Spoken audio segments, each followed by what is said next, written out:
जे ब्रह्मपुर सहरर वृद्धि निश्चित भाव में ब्रह्मपुर सहरर रास्ता को चौड़ा करने ये तो 6टी रास्ता को आम प्रथम टेकअप करूँ जे टिके टिके तार एक्सपांशन हम चौड़ा हम और से पाखापाखि 53 कोटी टंका गोटे अमाउंट व्यवस्था कराई काम आरंभ करा किंतु संपूर्ण भाव में ब्रह्मपुर को एक तार पेरिफेरियाल को लेकिन किसी पंचायत को लेकिन गोटे ग्रेटर ब्रह्मपुर करने आम गोटे चिंता करूँ से तार डीपीआर प्रस्तुत करने मो विभाग को निर्देश या पर गलापर मुझे देवी ता आगु केवल से सिटी उपर जदिव डीपीआर कर ग्रेटर ब्रह्मपुर ये गोटे कर आगामी दिन में निश्चित भाव में ये ब्रह्मपुर सहर को आहरी अधिक गुरुत्व दिज्व जहाँद्वारा मुझे कहूली जे एठिकार प्रतिभा को आठिकार लोक जीवन मान धारण एवं से केमी अधिक आम्यूनिटीज पाइपर या गुरुत्व देकर आम सरकार विचार कर ब्रह्मपुर सहित जयपुर को जोड़ा इकोनॉमिक करियर एक कॉरिडोर हिसाब से या 6 लेन करवा 6000 कोटी ऊर्ध्व टंका व्यवस्था करवा एवं ता सहित आज अनेक जो इंटीरियर रोड गुड़िक अच्छी दक्षिण पश्चिम पूर्वर आपंकर पश्चिम एवं उत्तर पूर्व पर्यंत सबू अंचल को ये कवर करने आम पाखापाखि प्राय 45,000 कोटी टंकार एक बड़ गोटे पैकेज करूँ जो केंद्र सरकार भी आम वर्क्स डिपार्टमेंट को सिग्नाल देते ये अर्थ ओडिशा पाई खर्च हम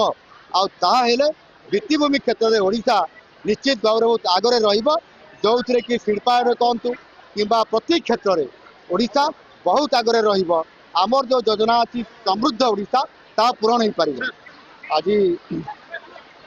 सरस्वती शिशु विद्या मंदिर नीलकंठ नगर ब्रह्मपुर तार वार्षिक उत्सव 42 वार्षिक उत्सव आज निश्चित भाव में जोगदेवा मोपाई गोटे गौरवर विषय ब्रह्मपुर को 8म थर आसवा ये भी गोटे खुशी कथा ब्रह्मपुरवासी और गंजामवासी ये भल पाइबा भी एमती सब था ये नीलकंठ नगर शिशु विद्या मंदिर निश्चित भाव में ये विद्यालय गोटे मंदिर कहले अत्युक्ति हेबना ये उड़ीसा रे नुह सारा भारत वर्ष में गोटा सुनामधन्य अनुष्ठान जो थे ये अनेक छात्र छात्री मैंने परफॉर्मेंस को बेस्ट कर ऑल इंडिया क्षेत्र में जिते कंपटीशन हो सबुथ क्वालिफाइड कर आईआईटी कहतु आईएसएम कहतु से एम्स मेडिकल एग्जामिनेशन कथा कहतु आपंकर नीट कहतु जेई जेकोसी एंट्रांस से कृतकार्य होती यह निश्चित भाव में गोटे बड़ा खुशी कथा आज से ये अनुष्ठान आज जो शिक्षा आर एक शिक्षा पद्धति आपणे एवं से शिक्षा पद्धति जो विद्याभारती कर विद्याभारती एवं शिक्षा विकास समिति ओडिशा स्तर में करा आज से ढांचार आज केंद्र सरकार जातीय शिक्षा नीति 2020 को आज आडप्ट कर आधार आज राज्य सरकार आज ताको आडप्ट करने जाऊँगी आम आज आमर ओडिशा शिक्षा क्षेत्र में गोटे व्यापक परिवर्तन आने आम ए